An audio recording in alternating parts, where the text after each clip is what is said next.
को पूरी तस्वीर ना हो, उसका दूसरा जवाब मिलना चाहिए आपको। सही फायदा तो यही है और इसीलिए हम लोगों ने आपको बुलाया है। बहुत बहुत शुक्रिया जिन्होंने सवाल किए और कहीं ना कहीं अगर जवाब अधूरा रह जाए तो उसके बाद में कि हम इससे रब्ता कर सकते हैं, इनका नंबर ले सकते हैं आप, ऐसा कुछ नहीं है। और ये 24 घंटे में अब ये सवाल जो है बाद में चाहूंगा कि जब तक ये सवाल जवाब सिलसिला लास्ट में हो तो बढ़िया रहेगा, क्योंकि हम वहाँ जा चुके हैं, वहां से आएंगे नहीं। आप बाद में सवाल करना मैडम, हाँ बाद में सवाल कर सकते हैं। अभी आइए हमारे बीच में हमारे खास मेहमान साक्षी अरोड़ा जी यहाँ मौजूद है।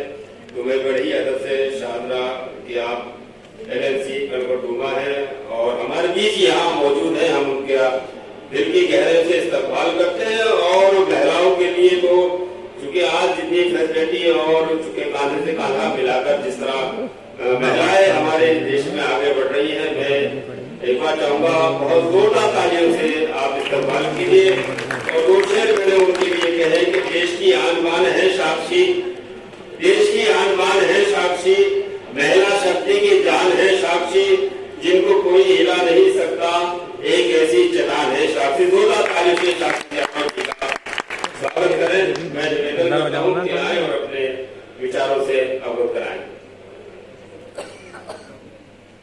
Good afternoon everyone. शुरू करने से पहले sir thank you so much for your kind words. आपके शब्दों ने जरूर मुझे और शक्ति दी है कि मैं आज आप सबके समक्ष अपनी कुछ बातें प्रस्तुत कर सकूं।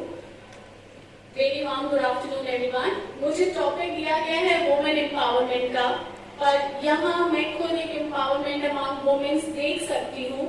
आज हमारे बीच ऐसी नारियां मौजूद हैं, कुछ इस मंच पे तो कुछ उस मंच पे, जो अपने आप में बहुत सक्षम है।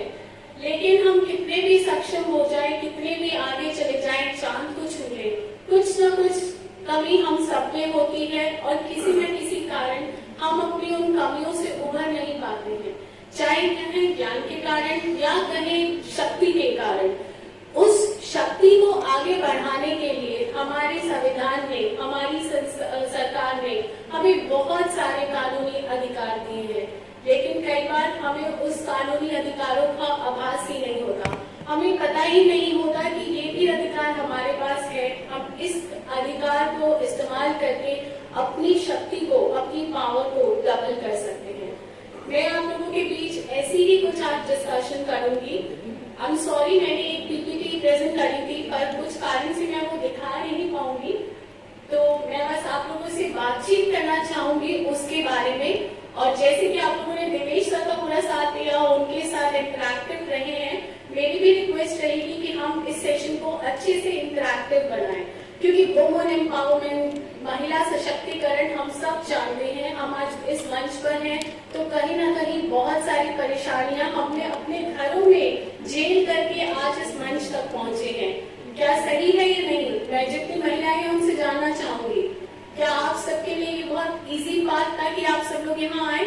हाँ या ना प्लीज, यस और नो। अब ऐसे भी बोलेंगे बिना माइक के, मुझे सुनाई देगा नहीं। इसीलिए तो कुछ ऐसे अधिकार, कुछ ऐसे कानून जिसका हम इस्तेमाल कर सकते हैं, और हम उम्मीद करती हूँ हमें जरूरत ना पड़े, शायद हमारी किसी साथ वाले को, हमारे किसी परिवार वाले को, शायद हमारी किसी सहेली, बहन, मम्मी, किसी को भी उसकी जरूरत पड़ सकती है।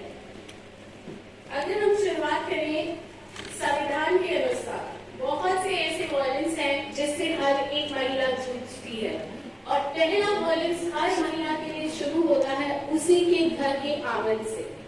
जब उस आंगन की हम वायलेंस को झेल पाते हैं, तभी हम आगे बढ़ पाते हैं। वुमेन एक